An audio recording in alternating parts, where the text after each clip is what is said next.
নলবাৰীৰ ত্ৰিনয়ন মন্দিৰৰ আছে বহু মাহাত্য। আধ্যাত্মিকতাৰ দিশত চাবলৈ গ'লে বহুত মাহাত্ম্য আছে। এই মন্দিৰত বহুতে সুফলো পাইছে, কুফলো পাইছে।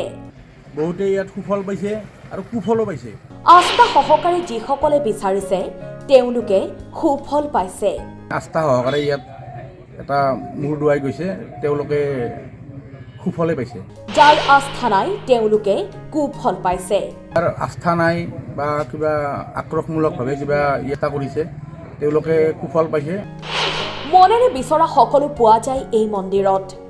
এই মন্দিৰত যোনে সুস্থ আৰু সৎ মনেৰে কিবা বিচাৰিছে তেতিয়াহ'লে ইয়াৰ পৰা সুফল নোপোৱাকৈ থকা নাই আজিলৈ। ঐশ্বৰিক শক্তি প্ৰদত্ত এই মন্দিৰটো হৈছে ত্ৰিনয়ন মন্দিৰ। এই মন্দিৰটো আছে নলবাৰী চহৰৰ ৩ নম্বৰ ৱাৰ্ডৰ জাপাৰকুছি আৰু বিদ্যাপুৰৰ সীমাত। নলবাৰী কলেজৰ বয়জ হোষ্টেলৰ সন্মুখেৰে বিদ্যাপুৰলৈ যোৱা পথটোৰ এফালে বিদ্যাপুৰ আনফালে মালিকুছি। এই পথটোতেই আছে ত্ৰিনয়ন মন্দিৰটো। 1978 চনত এই স্থানত এজোপা আহত গছক উপলক্ষ কৰি তাত সৰুকৈ স্থাপন কৰা হৈছিল মহাদেৱৰ এটা মন্দিৰ। সেই মাটিখিনিৰ গৰাকী কোন আছিল সেয়া নজনাকৈ মন্দিৰটো স্থাপন হোৱাৰ পিছতেই আবিৰ্ভাৱ ঘটিছিল মাটিৰ গৰাকীৰ। এদিনাখন মাটিৰ গৰাকী উপস্থিত হৈ তাত স্থাপন কৰা সৰু মন্দিৰটো ভাঙিবলৈ ধৰে। এই যে মন্দিৰৰ ইতিবৃত্তৰ বিষয়ে ক'লে এয়া 1978 চনৰ কথা। তেতিয়া এই গোটেই স্থানখিনি পৰিত্যক্ত অৱস্থাত আছিল। যে মাটিৰ মালিক কি কোনেও নাজানিছিল, আকৌ নাজানি সেইখিনি মন্দিৰৰ এই আমাৰ পশ্চিম আৰু উত্তৰ কোণাটোত তাতে অলপ গছ একডাল আছিল, গছডালৰ তলত কি এটা সৰুকৈ মন্দিৰ এটা স্থাপন কৰা গ'ল। তাৰপিছত এদিন হঠাতে সম্পূৰ্ণ হোৱা নাছিল তেতিয়া মন্দিৰটো, কিন্তু এদিন হঠাতে এই মাটিৰ স্বত্বাধিকাৰীজন আহি তেওঁ কাকো সোধ পোছ নকৰাকৈ মন্দিৰটোৰ ৱাল চোৱাল ভাঙি দিছিল।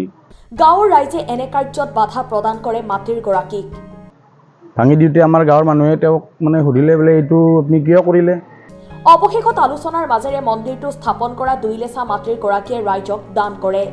তেতিয়া ক'লে যে মাটিৰ মালিক মই, আমিতো ইমান দিন গম পোৱা নাছিলোঁ আপুনি মালিক বুলি, কিন্তু আহক বহক এনেকৈ আমি তেওঁলোকৰ এটা আলোচনা কৰি তেওঁ এই আমাৰ অলপ মাটি দিছিল, এইখিনি মাটি দিলোঁ মই মন্দিৰৰ নামত। আমি এই ছেক্ৰেটাৰী তেখেতকো ধন্যবাদ জনাইছোঁ। তাৰ পৰৱৰ্তী সময়ত স্থানীয় ৰাইজে কাষত থকা পৰিত্যক্ত একঠা মাটি ক্ৰয় কৰি স্থাপন কৰে এতিয়াৰ এই ত্ৰিনয়ন মন্দিৰটো। এইখিনি মাটি আমি গাঁৱৰ মানুহে লগ লাগি কিনিছিলোঁ, তেখেতৰ পৰা কিনা গৈছিল। আৰু ইতিমধ্যে সেই 78 চনৰ পিছত আমাৰ মন্দিৰৰে এজন জ্যেষ্ঠ সদস্য শ্ৰীযুত অনন্ত বৰ্মন ডাঙৰীয়াই এটা মন্দিৰ তেওঁৰ পিতৃৰ নামত বনাই দিছিল। 2002 চনত দেৱেন্দ্ৰনাথ শৰ্মাই সভাপতি আৰু প্ৰয়াত যুৱ সমাজকৰ্মী দীপক বৰুৱাই সম্পাদকৰ দায়িত্ব লৈ সুদীৰ্ঘ 13 বছৰকাল কাৰ্যনিৰ্বাহ কৰি মন্দিৰটোৰ উন্নয়নৰ দিশে অগ্ৰসৰ হয়। পৰৱৰ্তী 2015 চনৰ পৰা 2017 চনলৈ 3 বছৰৰ বাবে বসন্ত বৰ্মন সভাপতি আৰু মীনাক্ষ মেধি সম্পাদক পদত অধিষ্ঠিত হয়। ইপিনে 2017 চনৰ পৰা চলিত বৰ্ষৰ 26 জানুৱাৰীলৈ 3 বছৰ সভাপতি পদত ৰাজেন্দ্ৰ বৰ্মন আৰু সম্পাদক পদত যুৱ সমাজকৰ্মী ৰাজেশ মেধিয়ে সুকলমে কাৰ্যনিৰ্বাহ কৰি ত্ৰিনয়ন মন্দিৰৰ আন্তঃগাঁথনিকে ধৰি ইয়াৰ সৌন্দৰ্য বৰ্ধন কৰিবলৈ সক্ষম হয়। দুয়োগৰাকী সভাপতি আৰু সম্পাদকৰ কাম কাজত সন্তুষ্ট হৈ ৰাইজে পুনৰ আগন্তুক 3 বছৰৰ বাবে ৰাজেন্দ্ৰ বৰ্মন আৰু ৰাজেশ মেধিক সভাপতি আৰু সম্পাদকৰ দায়িত্ব অৰ্পণ কৰিছে। 2017 চনত আমি কাৰ্যভাৰ লৈ তেতিয়া ইয়াত আমি সভা পাতি তাতে আমি এটা সিদ্ধান্ত ল'লোঁ যে এটা মন্দিৰ বনাম, যিমানখিনি পাৰোঁ আমাৰ সিমান আটক ধুনীয়াকৈ বনাম। সেই মৰ্মে আমি মন্দিৰটো আৰম্ভ কৰিলোঁ। 2017 চনৰ ছেপ্টেম্বৰত আৰম্ভ কৰি 2022 চনত আমি মন্দিৰটো এটা পূজা পাঠ কৰিব পৰাকৈ এটা ৰূপত আমি আনিলোঁ। তাৰপিছত এই বাকী সভাঘৰটো মাননীয় নলবাৰী বিধানসভা সমষ্টিৰ বিধায়ক জয়ন্ত মল্ল বৰুৱাৰ পুঁজিৰে এই সভাঘৰটো তেওঁ দিছিল। যদিনো তেওঁ দিছিল তেওঁৰ পুঁজিৰ পৰা, কিন্তু সেইখিনি পৰ্যাপ্ত নহওঁতে আমাৰ গাঁৱৰ মানুহে আৰু অলপ দান দক্ষিণা দি এই সভাঘৰটো এই নিৰ্মাণ অৱস্থাতে আছে। এইখিনিয়ে থুলমূলকৈ মন্দিৰৰ ইতিবৃত্ত।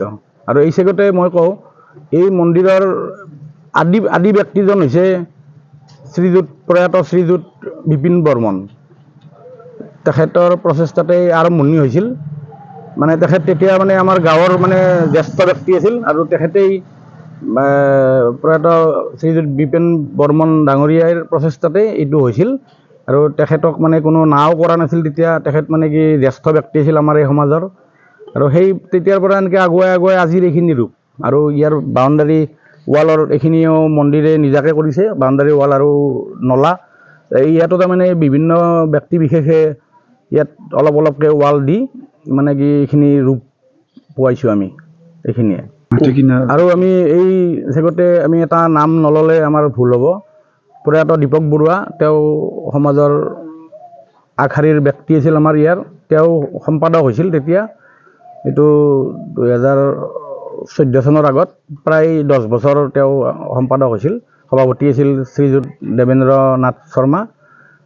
এই দীপক বৰুৱাৰ প্ৰচেষ্টাতে এই মাটিখিনি তাৰমানে কি ইয়াত মানে কি ক্ৰয় কৰাৰ কাৰণে তেওঁ মানে কি আগভাগ লৈছিল, সম্পাদক হিচাপেও লৈছিল আৰু আমাৰ এই সমাজৰ এজন ব্যক্তি হিচাপে তেওঁ সেইখিনি আগবঢ়াই লৈ মানুহখিনিৰ সহায়টোৰ লগত, আৰু তেওঁৰো নিজা ব্যক্তিগত প্ৰচেষ্টা আছিল। তাৰ ফলত মাটিখিনি আজি আমাৰ মানে কি মন্দিৰৰ কমিটিৰ হৈছে। News desk report, Assam time. ঘৰত আনন্দ আৰু সম্পৰ্কৰ চমক বজাই ৰাখিবলৈ জৰুৰী হৈছে সকলো আনন্দময় মুহূৰ্তত মৰমৰ উপহাৰ দিয়াটো। সেইবাবে মধুশ্ৰী জুৱেলাৰ্ছে আনিছে সকলো ৰঙীন ক্ষণৰ বাবে বিশেষ গহনা।